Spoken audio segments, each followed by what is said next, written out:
Asambleísta Marcelo Simbaña de la provincia de Imbabura por Creo. Vamos a escuchar al asambleísta René Yandún, representante de la provincia de El Carchi.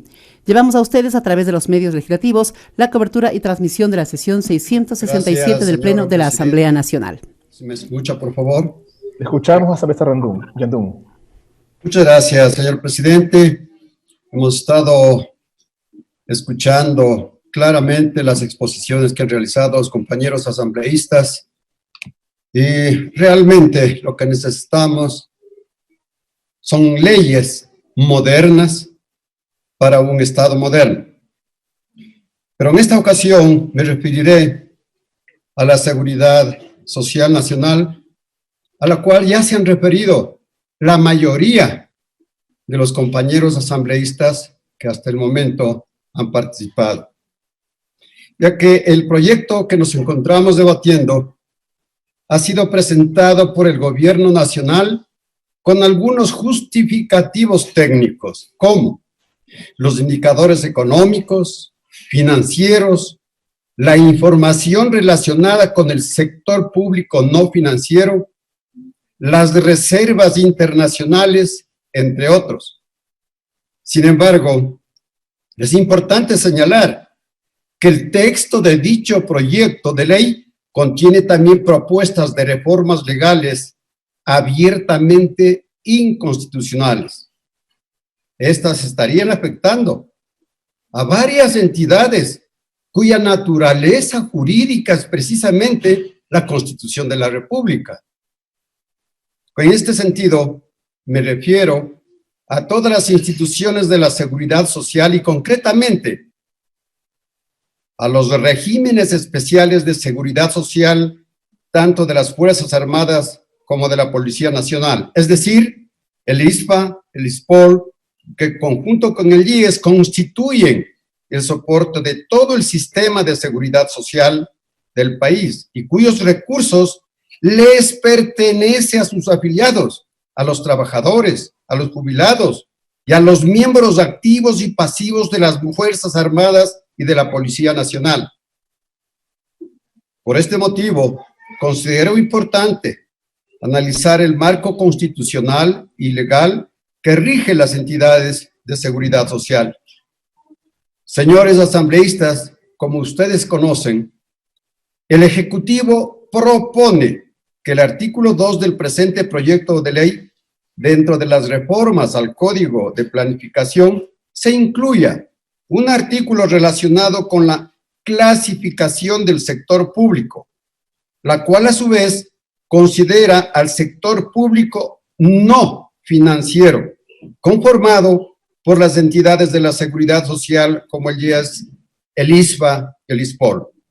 Esta propuesta del Gobierno Nacional persigue otorgar mayores atribuciones al Ministerio de Economía y Finanzas para que de forma inconstitucional asuma el control de instituciones que por su naturaleza no pertenecen al sector público, bajo el argumento de que se busca eliminar la fragmentación del presupuesto, vincular la programación fiscal, establecer competencias del Ministerio de Finanzas necesarias para mejorar las finanzas públicas y poder así calificar al sector público bajo los parámetros internacionales. Sobre particular, es un imperativo tener presente que la Constitución en el artículo 225 establece con claridad cuáles son las instituciones y organismos que conforman el sector público, sin que se incluya en esta clasificación a las entidades o instituciones de la seguridad social, lo cual es concordante tanto como en el primer inciso del artículo 367 como en el segundo inciso del artículo 370 de la Constitución, que en forma taxativa reconocen el régimen especial de seguridad social para la Policía Nacional, las Fuerzas Armadas, y garantizan su existencia con autonomía administrativa, financiera, jurídica y técnica. A lo que debemos agregar el artículo, perdón, 372 de la Constitución, que al tratar sobre los fondos de la seguridad social, dispone que estos son propios y distintos a los del fisco y ninguna institución del Estado podrá intervenir o disponer de sus fondos y reservas, peor aún, afectar su patrimonio. Asimismo, es importante tomar en cuenta que de conformidad con el artículo 425 de la norma suprema, que garantiza el principio del orden jerárquico de aplicación de las normas, ninguna ley puede contraponer a lo establecido en la Constitución de la República y todas las autoridades del país están obligadas a velar por el respeto irrestricto de las normas constitucionales. Tal es así que la ley que actualmente rige el funcionamiento de la entidad de seguridad social de las Fuerzas Armadas, en virtud de lo dispuesto en las normas constitucionales antes citadas, establece que el ISFA es un organismo autónomo con finalidad social, con personería jurídica y patrimonio propio. Inclusive, el propio Ministerio de Economía y Finanzas ha reconocido la naturaleza del ISFA a través de un oficio que hace un análisis y lo declara en función de la normativa legal vigente y se constata además que el ISFA es un organismo autónomo. Eso lo dice el propio ministro de Economía. Por lo expuesto, al amparo de las normas constitucionales y legales citadas de forma clara e irrefutable, podemos concluir que el Instituto de Seguridad Social de las Fuerzas Armadas no puede, no debe ser considerado como una entidad del sector público, pues hacerlo atentaría contra su autonomía administrativa, financiera y de gestión, y de manera arbitraria obligaría a que sus recursos que pertenecen al personal militar en servicio activo y pasivo puedan ser destinados a proyectos de inversión pública ajenos a los fines de la seguridad social. Ya se ha dicho que queremos entender que esta pretensión del gobierno nacional obedece a un nuevo error de redacción, tal como lo reconoció el propio presidente de la República el año pasado. De la misma manera, es preciso señalar que es hora de que el Estado y el gobierno respete la autonomía del Seguro Social Nacional para garantizar su sustentabilidad y sostenibilidad en beneficio de todos los trabajadores ecuatorianos.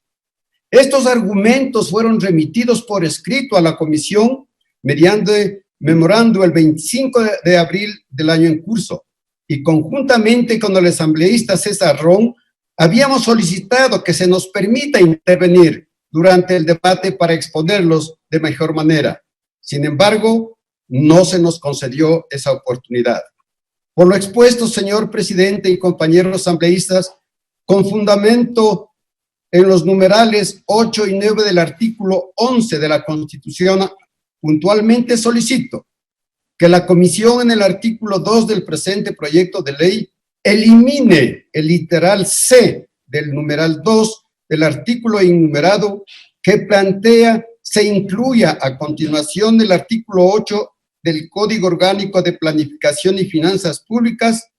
Todo esto porque su contenido, como ya lo hemos explicado y demostrado, claramente es absolutamente inconstitucional. Así, a grosso modo, estamos nosotros violando 6 artículos de la Constitución. Por lo tanto, señor presidente y señor presidente de la comisión, por favor que otra vez se atienda a los asambleístas que nosotros solicitamos para darles explicaciones como corresponde. Y finalmente, señor presidente, estar de acuerdo con la compañera Vilma Andrade, ya que ella propuso lo que nosotros estamos también apoyando, la reorganización del Seguro Social Nacional. Vemos lo que ha sucedido ya en su directorio, con cosas extremadamente que han roto la paciencia de todos los ecuatorianos, como es el tema de la adquisición de materiales que sirve para beneficio de nuestros enfermos y pacientes y de la gente que está en primera línea, como son las Fuerzas Armadas. Y finalmente, señor presidente, respaldar a los gobiernos autónomos descentralizados para que con su propio presupuesto hagan su planificación. Tengo la experiencia suficiente en ella y por eso mi respaldo permanente a los gobiernos autónomos descentralizados. Gracias, señor presidente. Gracias, señores asambleístas. A usted, asambleísta Yandún. Tiene la palabra la asambleísta Carla Chávez. Hemos escuchado la intervención del asambleísta de la provincia de El Carchi, René Yandún. Una nueva participación en la continuación de la sesión del Pleno 667 en modalidad virtual. Vamos a escuchar la participación de la asambleísta Carla Chávez. Así se lo ha anunciado por parte del presidente encargado de esta sesión. Usted la escucha a través de los medios legislativos, la radio, la televisión y